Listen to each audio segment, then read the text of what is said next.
Well, here we go again. Man, these are getting a lot of fun. All right, here it is this afternoon.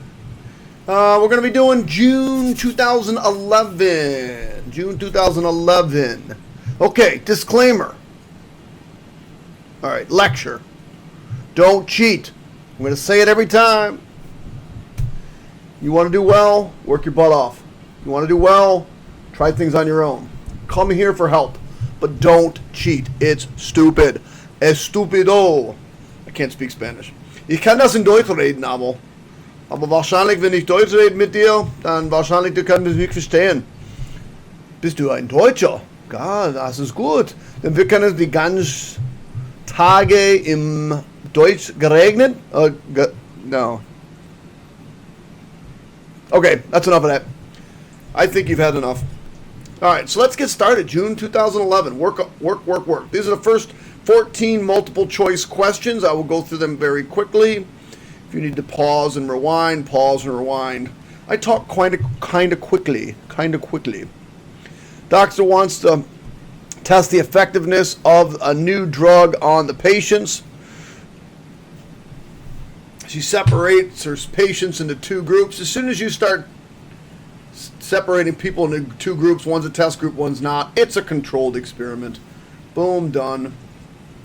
Let's get to some math now. I add those questions in all the time. All right, what is the value of f of negative 10? So you want to plug f of negative 10 in. So in for x, you'll plug in negative 10. Negative 10 squared, by the way, just in case you're wondering, is 100. If you use your calculator for this, oftentimes you'll mess up. So this is negative 10 over 84, or negative 5 over 42. Come on, man! Give me something I can handle, or something a little bit more difficult. Ooh, this one's hard. This one's not going to be easy. So let's see what we're going to do on this one. An auditorium has 21 rows of seats. The first row has 18 seats, and each successive row has how many seats are in the auditorium. So this is one of those summation things, I think. Let's see. We'll do a summation. N equals 1, 2, 21. We have 21 rows. First row has 18. To that, we are going to add, 2 rows on each seat, one on each end. Make it a little bit wider or longer. So 2 times n minus 1. So let's see, if n was 1, this would be 0. If n was 2, this would be 2. This would be 4. I think this will work. This looks good. And they want to know how many rows there are, or how many seats there are. So let's take a look. We'll go to the calculator. Yes, I use the TI Inspire calculator. It's an amazing calculator, all kinds of cool stuff. I still don't know all that it could do. Hit enter. Oops, got it. Shut up. So we're going to do x, doesn't matter what I call it, 1, we're going to 21, and this is going to be 18 plus 2, parenthesis, x plus 1. Oh, excuse me, x minus 1. All right, the x minus 1, the minus 1 just gets rid of adding on the first one. And if I hit enter, 798, oh my goodness, I believe I got the right answer. Yay, there it is, 798. Going off to page 2, kids. I'm excited. How about you? It's nothing more than fun than doing a little bit of math during spring break especially. Ooh, yeah, I'm on spring break. No breaks for the weary, kids. No breaks for the workaholics. Let's see. Expressed as a positive acute angle. Okay, so all they want to do is you can't have a negative answer. So if it wants a positive acute angle, you can't have a negative. Notice these are all positive. Okay, good. They're all acute. And they're all 55. Not very helpful. So let's see what we're going to do.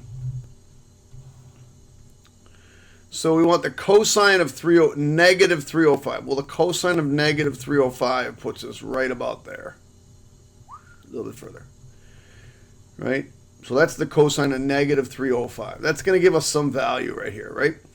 Well, cosine's positive first quadrant, so it's really the same as this angle right here, which is 55 degrees. And basically the answer is just the cosine of 55 degrees. That was a joke. Shimpo. The value of x in the equation. Okay, so here we go again. Notice we have I don't know if I say again because I've done all these problems before. Notice you have different bases here. And so what we want to do is we want to make sure we have the same base. And it's only ever going to be 2 or 3 or 5. Like you can use 4 once in a while, but even for 4 you can use 2. You can always use 2. You can always use 3, and you can always use 5. Okay. If it's an odd number, there's a really good chance that it's going to be 3 unless it's a multiple of 5. Just is. But these are even, so it's definitely going to be 2. So 4 is the same as 2 squared. And then I'll rewrite the exponent, 2x plus 5. Ooh, pen's just being amazing again today. And 8 is the same as 2 cubed. 2 times 2 times 2. So that's what I get. Now that I've got this, basically all I do is set the exponents equal to each other. Well, let me distribute this exponent. 4x plus 10 equals 9x. Subtract 4x, I get 5x equals 10, or x equals 2. I'm going to check my answer, because I think you should check your answer. So I'll come over here. I'm going to use my cheat sheet over here, and it is 2 stow x. Easiest way to do this is to always stow something, or stow your number that you're going to check. 4 raised to the 2x plus 5. 2x plus 5. Now you're going to get some number. It doesn't matter what it is. In this case, it's 262,144. Can't be right. No way that can be right. But let's just check. We'll do 8 raised to the 3x. And hopefully we get the exact same number. Look at that. Yay. We got it. All right, we're good. All right, so if you remember correctly, what this is when you take a log. Now, these are very simple questions. I don't know what happened, why that's down there. That's not what I was circling. I didn't even circle that. I just circled this. When you circle things, this log question, it's all about the base. It's all about the base. It's all about the base. Oh, I know what you're thinking. Should have gone to the music business. So, if I write down the base, and then these two things switch sides. That's just how it's done, kids. So 5 to the 4th is equal to x. And that's 625. Now, I can also just do, on my calculator, again, just check. Control log base 5 of 625. I'm done. Baby, it's over. That was an easy one. Let's copy this over here. By the way, I have no idea what the answer is. I mean, I do have an idea what the answer is, but I don't know if that's it. So, we're going to take the 4th root. Now, in order to do a 4th root, everything underneath here has to be a 4th. So 16 is, in fact, I am losing my pen again. I don't know why I keep losing my pen. It's right there. I need to change batteries again. So 16 is a perfect to the 4th. It's 2 times 2 times 2 times 2. 2 times 2 is 4, times 2 is 8, times 2 is 16. So it's a perfect 4th. X squared is not, so I'll just leave it as x squared. Now y to the 7th, I'm going to rewrite as y to the 4th, a perfect 4th, times y cubed, because those make y to the 7th. So grabbing my extra pen here, I'll say the 16th, the 4th root of 16 is 2. The 4th root of y to the 4th is y. So my answer is 2y 4th root of x squared y cubed. It's got to be here somewhere. Oh, man. You son of a so-and-so and such and such. So we know it's 2y.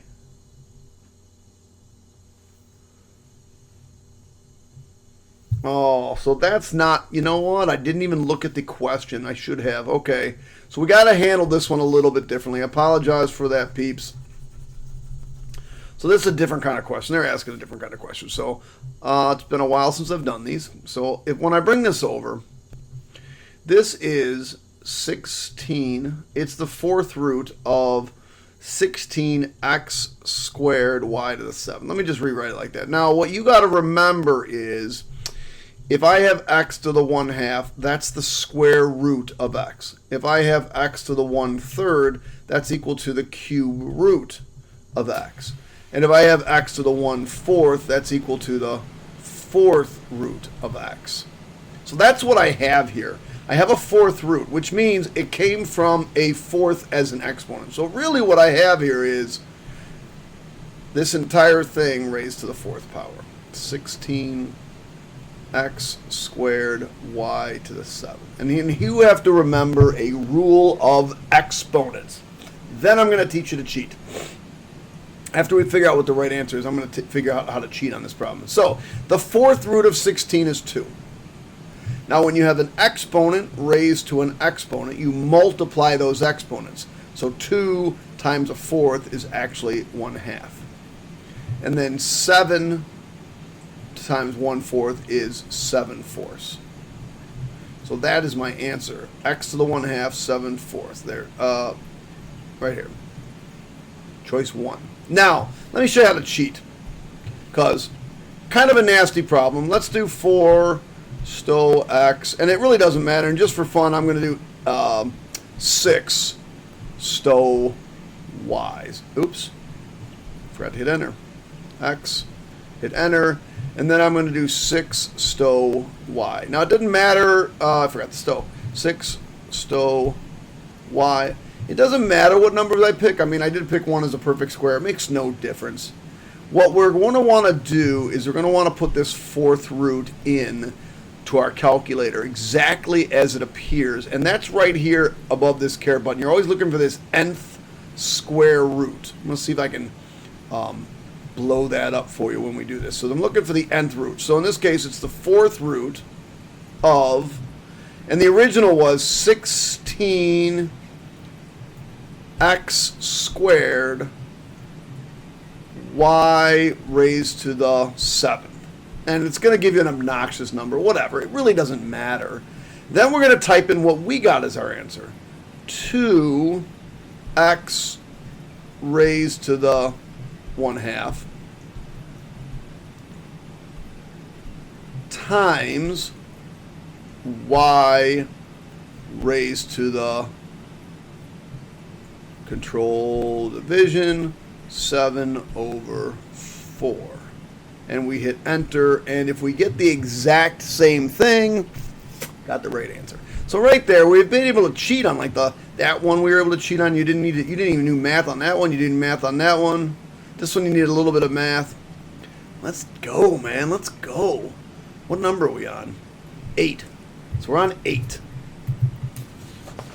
Blow this puppy up.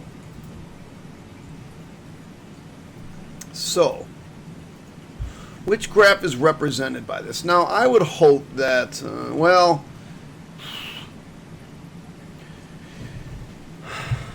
this is one where you might have a good idea what's going on. You may not have a good idea what's going on.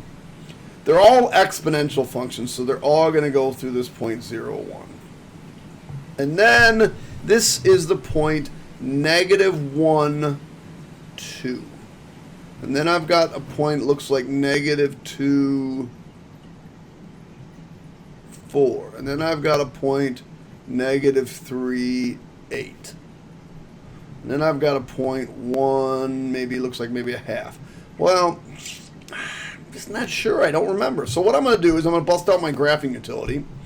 And I'm going to put these in. And I'm looking for one that's going to give me those points. I'm pretty sure it's not 5 raised to the x. Doesn't even look like my graph. Let me change that. Delete that out. The next one was 0.5 raised to the x. Ah, that's a possibility. That looks pretty good, right? Looks pretty good. I can't be for certain. Let me just check the other ones real quick. Let me press tab. That one looks good. If I like it, where's my tab button? There's my tab. We'll just get another graph on there. 5 to the -x. 5 raised to the -x. Let's see what that one looks like. Ooh. All right, so now we got a battle. I still think the blue one looks a little bit better, but the red one's not bad. That's going to graph too. Let me grab the last one, tab. 0.5 to the -x. So 0.5 raised to the negative x. I'm going to guess this one's not right. Oh, that's clearly not right. So let's get rid of that. All right, so that one's not right. So it's either between F1 or F2. So let's go look at the table. Control T. And not really a fan here. I'm going to slide these over. So let's see. I said 1 was a half. 0 is 1. That's easy. Negative 1 was 2. Notice the blue one is 2. Negative 1. And the negative 2 was 4. And negative 3 was 8. And it's this blue one. And it's choice 2. There it is right there. Using our graphing utility. All right, moving on. What is the 15th term of the geometric? Now, geometric sequence means we're going to be multiplying by something. So, a to the n is equal to. Now, it looks like we're starting out with a negative radical 5. Now, hopefully, you see negative radical 5, that each subsequent term is just being multiplied by negative radical 2.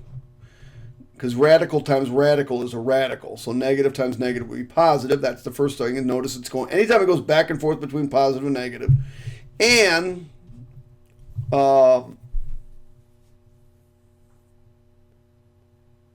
was I going to say? Back and forth between negatives, got to be, and we have to multiply negative in order to get a 10 under the radical. I need a radical times a radical. So times negative square roots of 2 raised to the n minus 1. That looks like it. That looks like it. And I want the 15th term. So this is a n. Now watch this. This is going to get very creative because they wanted the exact value. They didn't want, notice they don't want an approximate value. Although I am going to show you something that's kind of cool. Let's see what we got here. I think I can show you that. So we're going to do this as negative radical. Now this, we're going to plug in what, 15? I want the 15th term. So I want the 15th term. So 15 minus 1 is 14. So this is negative radical 2 to the 14th. That means there are 14 of these things. Every 2 of them makes a 2. Now, because this is negative, raised to an even exponent, I know my answer for this part is going to be positive. And I really have 7 pairs of square root of 2 times square root of 2, because that would give me 14. And each one of those is 2. So what I really have is positive 2 to the 7th power.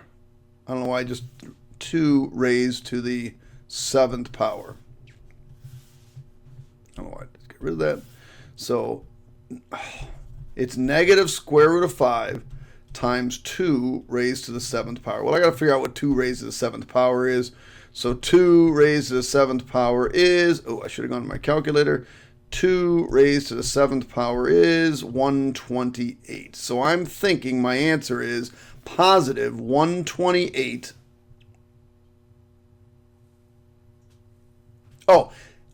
It's 128, but it's not positive. Notice it's still got a negative here. We got one negative. Negative 128 square roots of 5. There's my answer right there.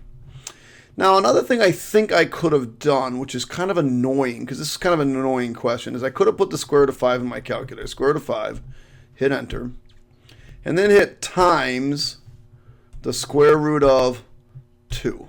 Oh, excuse me. I still had to figure out that I was going to multiply by the square root of negative square root of 2, and hit enter. Now, so that would be 2, 3, 4, 5, 6, 7, 8, 9, 10, 11, 12, 13, 14, 15. So there's the 15th iteration of this. 286 something. And then I'll type, or negative. I'm off by 1. I think maybe I have to go one more. And then I do negative 128 square roots of 5. Forgot the 5. Negative 279. Oh, it's 128. Damn it. Negative 128 square roots of 5. 286. Negative 286. So Off by something up here, but the 286 is helpful. I don't know. I know there's a way to do this. I screwed something up. Somewhere along the way, I screwed something up. There's my 286, 216. So that would lead me to believe I had the right answer, but I'm off by a sign for some reason. Oh, I know why I'm off by a sign. Wasn't the original a negative square root of 5? I forgot to put in negative square root of 5. So had I done that, I would have been right the first time. Hold on, let me show you something. That's what was bothering me, because I didn't have a negative, and that's because I didn't start with a negative. So I should have started with a negative square root of 5. Why is this not working? Negative radical 5. Enter. Press enter. And now that's stored into answer. So if I hit times negative square roots of 2, what happens is you hit enter, and it says, okay, you multiply by negative radical 2. If you hit enter again, you multiply by negative radical 2. You take the answer, multiply by negative. So my first one, let me make sure, go back to count. So that was 1. This is 2. This is 3. This is 4. 5, 6, 7, 8, 9, 10, 11, 12, 13, 14, 15. There's 15 right there, negative 286. So that's another way to do these problems. It's not the best way, but that was a kind of a tricky question. And hey, look, if you resort to that, resort to that. Use your tools appropriately. All right, we're moving on to the next page. All right, so what we're looking for is the measure of angle C. We have side, side, side. We have no angle. So therefore, we have to use the law of cosines. We're going to use these two angles, or these two sides. So C starts it and C ends it. Because I'm looking for C, I have to use the law of cosines. Now, if you don't remember the law of cosines, come over to your formula sheet. It's right here. Now, instead of starting with A and ending with A, we're going to start with C and end with C. Okay? So, that's what we got to do. Let's do it. I'm going to start with C squared equals A squared plus B squared minus 2AB cosine C. I don't like solving these now. I want to figure out what cosine C is equal to. Now, let me ask you a question. If you've been watching my videos, you know I'm going to ask you this question. If you're looking for an angle, what are you going to have to do? Nice answer. Inverse trig functions. Inverse cosine, inverse sine, inverse tangent, inverse cotangent, inverse secant, inverse cosecant. Something with an inverse. We got to get there first. So first thing I'm going to do is I'm going to solve for this. I'm going to solve for that cosine. I'm going to move these two over. They become negative, so I get C squared minus A squared minus B squared equals negative 2AB cosine C. Still going to keep solving. Divide by negative 2AB. For those of you not in my class or have never seen this before, it eliminates common stupid mistakes that are made. All right. So if you look on the left side, all I have are letters that I'm going to plug in for. So I know C is 13 squared, minus A, which is 15 squared, minus B squared, which is 14 squared, all over negative 2 times 15 times 14. And that's equal to cosine C. So that's all the stuff I'm going to go over and type into my calculator, if I can find my mouse pointer. Okay, so let me get rid of all this crap. Too much crap on my screen. Clear it out. Get rid of it. All right, we're going to start with a fraction. Control division. So 15 squared minus, no, it's 13 squared, wasn't it? 13 squared minus 15 squared minus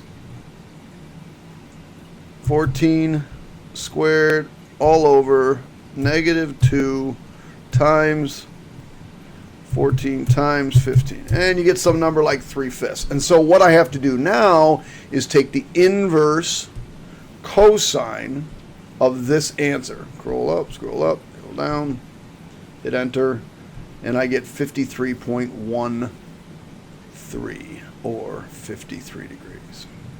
There we go, kids. Done with that problem. That was a lot of work. What is the period?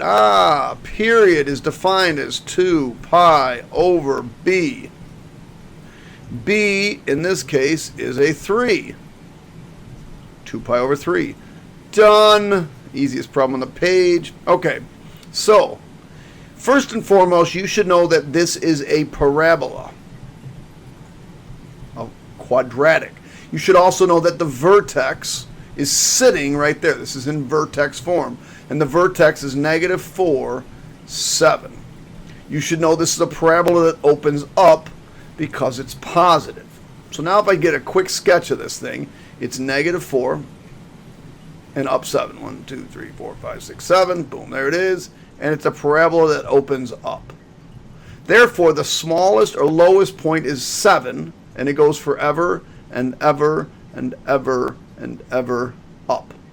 Therefore, the range, which is the y values, is y is greater than or equal to 7. Done. Now, if you don't like that, if you didn't know that, what could you have done? Of course. You come over, you say, look, I don't know what the heck he's talking about. The guy is full of crap. I don't know. I have no idea. So I'm going to do x plus 4, parentheses squared, plus 7. And I'm just going to graph it. Oops. 7's off my screen. So I got to go into menu. Let's go into, where the heck is zoom? There it is, zoom. I'm just going to go zoom fit. Fit it. Oh, that's ridiculous. What kind of ridiculous thing is that? That's just awful. Menu, zoom. Let me go back to zoom standard because that was awful. So let me do it the right way. Windows, zoom. All I need to do is change my Windows settings and make this like, let's go. It doesn't really matter. That you can leave that. This is the one that matters. We want to make this 20. Enter. There it is. So you'll see here that this lower point is at 7. If you don't like that, you can always do menu trace and then graph trace and then just move your blinking cursor over. It tells you everything you need to know. There it is. It'll even tell you it's a minimum. Oh, minimum. -4, 7. Boom. And it goes up from 7 and up. So just a few things for you. All right, done with that problem. Now we're going off to 13. Yay! Lucky number 13. Hopefully it's easy. Mr. Bell's mathematics class consists of 4 sophomores. Losers. Just kidding, sophomores. Love you guys. You guys are my awesome favorites. Just kidding. Sophomores. Okay, 10 juniors. And then we have the adults in the class, the seniors, the 5 seniors. Although sometimes seniors don't really act like adults. Sometimes they act a little bit more like the kids. If you know who I'm talking about, you know who I'm talking about. Right now I have, 15, 19 students. I don't know what that's, just sometimes that helps. I got 19 students. Miss Bell, I thought we started with Mr. Bell. Miss Bell, how many different ways can Miss Bell create a 4-member committee of juniors if each junior has an equal chance of being selected? So basically what Miss Bell is doing is going through and saying, look, sophomores, you suck, not picking you. Look, seniors, sorry, don't want anything to do with you. We're only going to talk to the juniors. And how many juniors are there? There's 10. And I'm going to choose 4 of them. And if I come over to the old calculator, that's not the calculator, this is the calculator. And I go into my calculator and I go menu, probability, combinations, 10, 4, I get 210. And there's the answer to my question. Now, this is a particularly nasty question because these were here to throw you off. The question said, if the committee was just to be selected from juniors, so you have to isolate them and pretend like you're a prejudiced, no good loser like Mrs. Bell, and you're just leaving the poor sophomores and juniors and seniors out. So there we go. Which graph represents a relation that is not a function? Now remember, a function passes the vertical line test. Nobody writes that out. It's annoying. So the vertical line test. So you should be able to draw a vertical line in and only hit it once. That's good. Ooh, this one's close, but that's a line of symmetry. Remember, this is the tangent curve, line of symmetry. Boom, that's an empty hole. That's an empty hole. It's this one right here. See how it hits these 2 points? Or it hits these 2 points, right? This is the one that fails the vertical line test. And bam, we are finished. That's it. All she wrote. Nice job. Hey, look, keep watching. Subscribe. Hit that button that's red, I think, down there. And again, I'll just keep reminding you, if you get 100, please email me at Ken Krause, KenKrause @gmail.com. Should be in the show notes sometime when I get around to it. And let me know if you get 100 on that Regents exam. Put in the wall of, I keep thinking about wall of shame, but this is the wall of fame. And I don't care, just tell me what school district you came from, tell me what grade level you're in, you want to send me your picture. I can't put that up there. Your parents probably get mad, but I'll put your name up there. Don't send me your pictures.